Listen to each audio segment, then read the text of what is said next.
I landed in Vietnam in 1964, and I was 19. Now, typical 19-year-old teenager, we feel that we have all the answers to all the questions, and no one could tell us anything. But when we landed in that experience, it was something that none of us, even some of the senior military personnel, had no idea. When we were not out scouring the jungle looking for the enemy, we had an opportunity to meet in some of the villages. We worked with the children to teach them things about America, teach them things about history, to teach them English.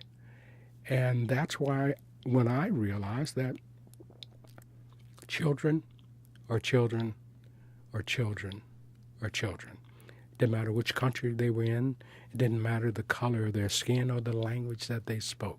Now, my service was at the end of the war.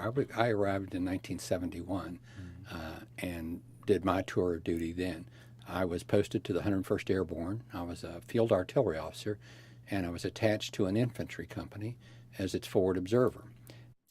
And the reason I ask you, and we talked about the age difference, is I was 23 when I got there, and probably was the second oldest man in the company. I think the infantry lieutenants were all a year, they were second lieutenants, so I'm guessing they were a year younger than I.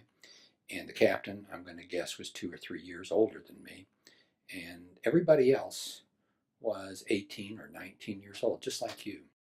My trip to there, and very much, very similar to you, the Army service for me was the point in the kind of the flex point in my life where I became the person, or at least started to become the person I am now. You said, the simpler life. Well, the simpler life was whatever you could carry in your rucksack, and you were out in the weather. Typhoon Hester blew in. But when I got out of there, I had a very different view of who I was. The other part was the uncertainty, which you mentioned. After a while, got to the point where I think I just kind of reached the conclusion that whether you were a good soldier or a bad soldier or an average soldier, it really didn't make a difference.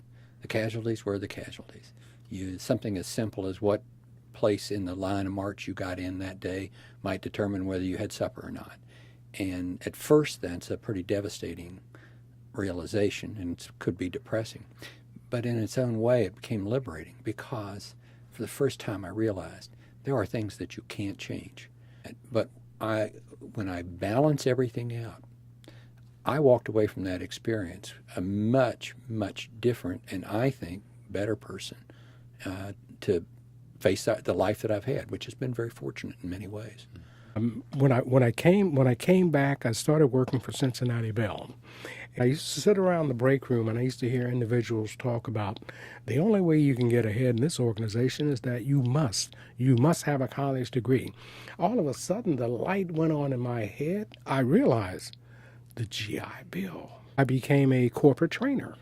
We both wound up. I became on the board of trustees, and then subsequently, as I said, I made a mistake and said I might want to do some cases, and now my career was more involved with the practice of law and transactional and some litigation too.